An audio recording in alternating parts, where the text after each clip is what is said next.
Hello everyone. Recently in stream we've been testing out builds that will work with the Mad Bomber talent.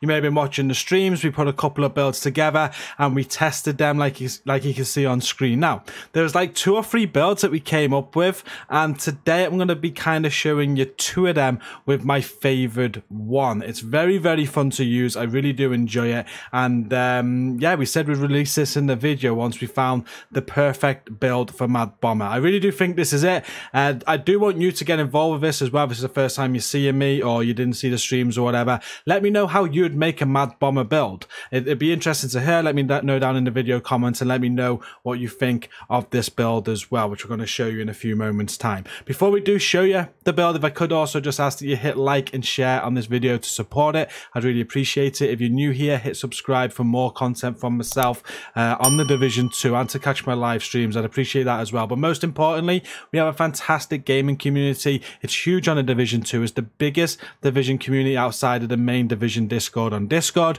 Come and check us out before you leave today. The link is at the top of the video description. So as I said, we tested many versions of this build out, and this on screen now is my second favorite version that we created. I'll show you my favorite one in a few moments time, and there was a third version as well that I've already deleted, and it was like an artillery turret Mad Bomber build. I didn't like that at all. I struggled using the artillery turret, but this one was very good. Now when I say we tested these builds, we've tested them on raids, legendaries, open world content, heroic, summit, and these builds did very well. Now this one on screen now is more of a crowd control build, so if you want to put this one together, it will work great as a crowd control build for legendary, and it's just a good crowd control build. You're going to be putting a lot of people on fire. You can switch the chem launcher out for a blinder if you want and put them on blind if you prefer, and the Stinger Hive works very well, and you're basically just going to be doing crowd control. It's going to be spreading, and your teammates are going to like you for that because they're going to be able to shoot at enemies more without them shooting back at them. So this version of the build, and just remembering again guys and girls, if you're watching this, the rules was we had to make a Mad Bomber build. I know there's probably better crowd control status effect builds out there, but the rule was we had to use Mad Bomber. That's why we're using it. We're not making meta builds, just having fun with talents and seeing what we can do. So Mad Bomber was a must, and the specialization is what we're going to start with, and we go with the survivalist specialization. The reason for this is because this build, as we've already discussed, is a status effect crowd control build. We're going to be putting status effects on enemies, and with the survivalist specialization, what will happen is with any target with a status effect, your team's going to be doing more damage against them, so it makes sense. There's an incendiary grenade as your grenade, which is a good idea because it sets people on fire, which is another status. And the weapons that we use are these. I go with the capacitor as the main. I think the capacitor is probably the best main weapon for any skill build, really, because of how it works. It's got assault rifle damage, damage to armor, and health damage on it.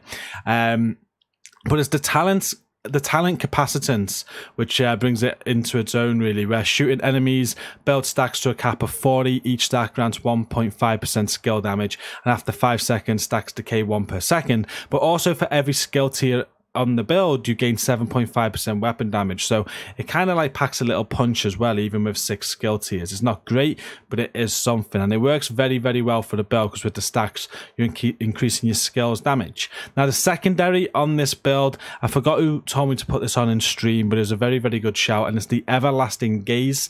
So with this one you get rifle damage, crit damage, swap speed, but it's a talent that we've gone for this for. It's the perfect perpetuation, where headshots grant 50% status effect damage and duration to the next status effect that you apply. Cooldown is 16 seconds. So go for a headshot, put a status effect on, and you're going to get that buff. Sidearm doesn't really matter. I go to TDI card custom, and then the build looks like this. We're going for the 4-piece Eclipse Protocol. We've got a mask, gloves, knees, and holster.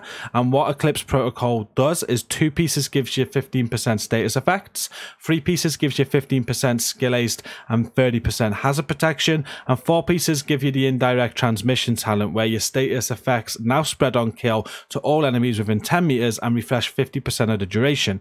Now on kill, as long as you've done the status, it's a kill by yourself or your team that will spread. So it's a very good talent, which is why this version of the Mad Bomber build is more of a crowd control build and works quite well on legendaries as well.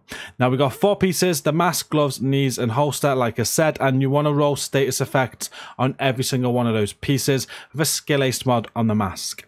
Now the chest piece on this build, you want to go for a golden chest piece because golden gives you another 10% status effects, and you're gonna need to roll skill tier. So this is quite a hard farm because you want the status effects attribute like I have, but also you've got to get the Mad Bomber talent. And with Mad Bomber, what that does is grenade radius is increased by 50%, grenades that kill an enemy are refunded, and grenades can now be cooked by holding the fire button, making them explode earlier. You gain 15% bonus armor while you are aiming those grenades. It's a good talent. It's one I've always been interested in. That's why I wanted to try and find some good builds around it. Now, ideally, you wouldn't have health on this piece. You'd have skill haste, but that is an even more difficult find. I'd say as long as you get Mad Bomber, first of all, put it on and roll on skill tier. But if you can get status effects and Mad Bomber, that's a real good win. Roll on skill tier, and the perfect piece would have skill aced on as well. But you'd have to get skill aced, status effects, and Mad Bomber on this golden chest piece to be able to roll on skill tier. So this chest is good as it is. And the backpack, we went for the Acosta's go bag. I think this backpack is absolutely brilliant. The more I use the other build I'm about to show you in a minute, the more I love this backpack. Now with the Acosta's go bag exotic, you get this out of any enemy faction crate. They drop very regular. Everybody's probably got one. It has a skill tier on it. You have skill haste, skill damage. I've thrown a skill haste mod on there like with the other mod slots, but with this backpack, you get the talent 1 in hand. Now, throwing a grenade refunds it and grants 1+ skill tier for 15 seconds. And that will grant overcharge if you're already a skill tier 6. This is a skill tier 6 build. So every 60 seconds, you can see the cooldown there, I'm able to throw a grenade, get it refunded, and put myself on overcharge for 15 seconds, which is insane. You know, that happens every minute. And you also get 2 in the bag where you get 1 armor kit capacity, you get an extra 3 grenades, you get 25% ammo capacity, 10% repair skills, but also 10% status effects is added onto the build as well. So with this backpack and how we've made this build, basically in your squad, it works solo as well quite well, I'd say. But I'd say this is definitely more of a team build, because if you were solo, once you've used your skills and you're waiting for cooldowns or whatnot, it could be a little bit difficult. Definitely works better in a team. But how this works is at the start of every fight, you're basically going to be throwing out your grenade to get your overcharge, throwing out your Stinger Hive, which is one of the skills you're going to use. That is going to be on overcharge. You can have a look at the overcharge stats here with what it does when it is on overcharge for those 15 seconds. It absolutely wrecks.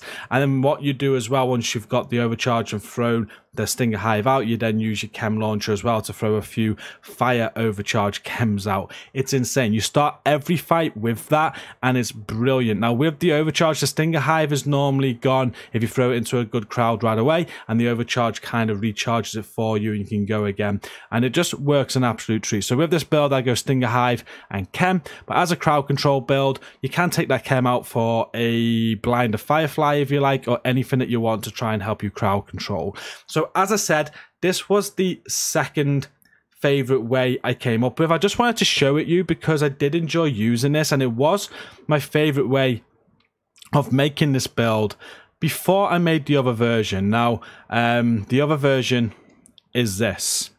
Now, this started off as the artillery turret Mad Bomber build, which I didn't like. I was really struggling with it. I didn't like using the artillery turret.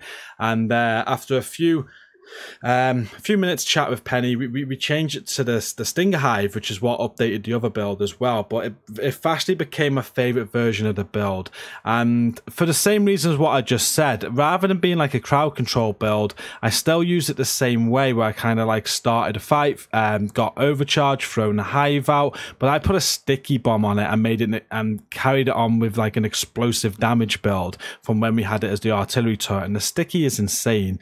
It was just so so good. So this is how it looks, this version. This is more an explosive damage build. You can still use it as a crowd control build as you want, but if that's a primary focus, you're probably better going the other way. This is more for just fun. If you're grinding heroic content, it does work in Legendary as well. We actually used this for Legendary Roosevelt. It did very, very well. But I'd say it's more of a fun build for grinding. And the same again, we go with the capacitor. And for the secondary on this build, instead of the Everlasting Gaze, we've gone with the classic M1A. Now, the reason for this and the change is because the sticky comes back quite quickly. We're not using the chem this time, and I want to kind of keep the damage up of the sticky. So on this on this classic M1A, it's got rifle damage, crit damage, damage target out of cover, but the talent that we're using is in sync. So hitting an enemy grants 15% skill damage for 5 seconds, using a non-shield skill or damaging an enemy with a skill grants 15% weapon damage for 5 seconds, and the damage increases are doubled while both buffs are active at the same time. So quite regular. I'll switch between my capacitor and this M1A just to keep the skill damage and weapon damage up for that explosive sticky bomb. The sidearm is the same as the other version of this build as well, and so is the specialization as well. Now this is what this build looks like. This is a little bit tougher to farm for. I know we had the chest piece on the other build which was hard to find, but on this one we got 2 pieces of Grupo where we need to get them with skill damage and status effects on. You can see I've got a mask with that and knee pads with that. They've got to drop with those 2 attributes because you need to roll skill tier onto these. You can see I got skill tier on the knees and skill tier on the mask. The reason for that and for using the 2-piece Grupo is because we wanted explosives damage, and the 2-piece of Grupo gives that. 1 piece gives critical hit damage that we're not really using, but I wanted the explosives damage on the build.